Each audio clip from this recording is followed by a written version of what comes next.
भगवान का ज्योतिर्लिंग है काशी में। तो वहां पर दर्शन के बाद हम एक रेस्टोरेंट में बैठे थे, तो वहां पर एक व्यक्ति बैठे हुए थे अपनी पत्नी के साथ। मैं समझता हूं कि बहुत धनवान थे, बहुत धनवान,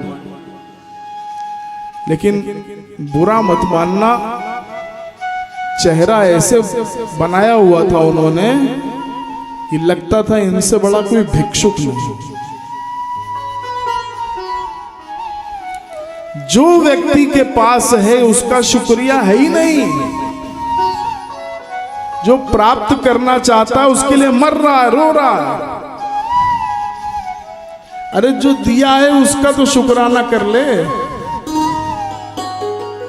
तेरे पास मर्सिडीज ना सही, लेकिन जो मारुति 800 खड़ी है उसका तो शुक्राना कर।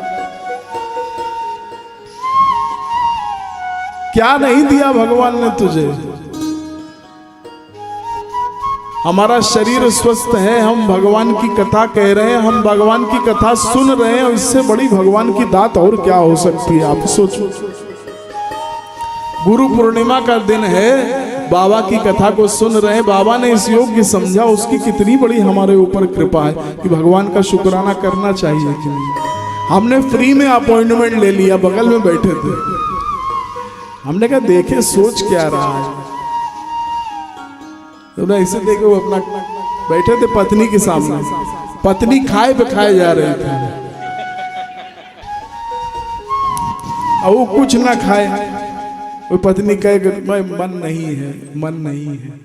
भाई समस्या क्या है कि देखो, पत्नी भी ये एक बहुत बड़ी शक्ति है, या तो पत्नी होगी या धर्म पत्नी होगी। अगर पत्नी तुम्हारी जगदम्बा है तो तुमको कथा में ले जाएगी। पत्नी तुम्हारी जगदम्बा है तो तुमको कथा में ले जाएगी, लेकिन कहीं आ गई शूर्पणखा तो तुम्हारी कथा पूरे मोहल्ले में करवा देगी। पत्नी तो बहुत महत्वपूर्ण होती है। हाँ, वो विदाई हो रही थी, मुझे बीच बीच में स्मरण आता रहता है इसलिए मैं बोल देता हूँ, क्या करूँ, हंसी मजाक की आदत है। एक बिटिया की विदाई हो रही थी, रो रही थी, तो उसका जो भाई था उसने पिता से कहा कि दीदी रो क्यों रही है।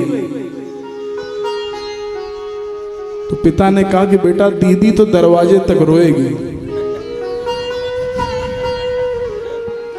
दीदी दरवाजे तक रोएगी, जीजा जी तो उम्र भर रोते ही रहेंगे। बोलो साईनाथ।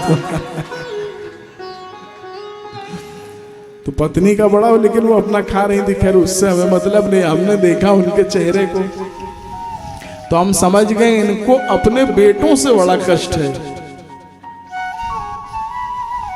अब ये कृपा है, दात है बाबा की, मैं तो कुछ भी नहीं हूं। बेटों से अपने बड़े परेशान हैं, इनके पास पैसे की कमी नहीं है, लेकिन ये है कि इनकी संतान जो है इनके लिए, लेकिन वही है कि आए तुम भगवान के पास हो काशी में, तुम्हें ये भी नहीं मालूम कितने दिन तुम्हारी जिंदगी में है। आए तुम शमशान पति के पास हो। काशी में तो ये स्थिति है, कौन कौन बनारस जा चुके हैं, बाबा काशी विश्वनाथ के दर्शन कर चुके हैं। हाँ, बोलो काशी विश्वनाथ भगवान की। तो वहां पर तो ये स्थिति है कि एक अंग्रेज ने भस्म मांगी दुकानदार से, कहा भस्म है। दुकानदार ने कहा ये पैकेट है।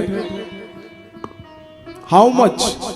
कहता 10 रुपीज, ओनली 10 रुपीज। कहता हाँ। अब वो पैकेट को अलट पलट के देखने लगा तो कहता क्या देख रहे हैं? कह रहा मैं ये देख रहा था एक्सपायरी कब की है भस्म, भस्म की एक्सपायरी कब की है। तो दुकानदार था बनारस वाला, कहता भैया एक्सपायर्ड लोगों से ही बनी है ये। तो कल से तो बाबा का सावन चालू है। बाबा तो परम दयालु हैं।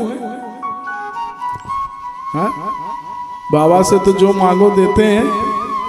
बच्चे ने साइकिल मांगी, भगवान ने दी नहीं, गणेश जी को ले गया, कहता लड़का चाहिए तो साइकिल पहुंचा देना। तो बाबा तो इतने दयालु हैं। जी सर माइनर है ना। और उसके बाद जब हमने देखा, हमने कहा बेटों से बड़े परेशान है, जब उठने लगे तब हमको अपॉइंटमेंट कंफर्म हो गई। खाया कुछ भी नहीं, चाय पी, अपनी पत्नी से कहते हैं ससुरे बहुत बेकार निकले। बोलो साईनाथ महाराज की। हमने कहा क्या उपाय इनको बताएं, हमको ना जानते हैं ना कुछ है, लेकिन ये स्थिति है।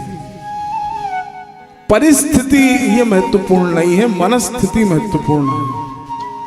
स्थिति वही होती है, एक व्यक्ति प्रसन्न है, एक व्यक्ति, और चरित्र में बाबा ने समझाया भी है, काका साहेब दीक्षित की नौकरानी के माध्यम से ये बात समझाई भी है।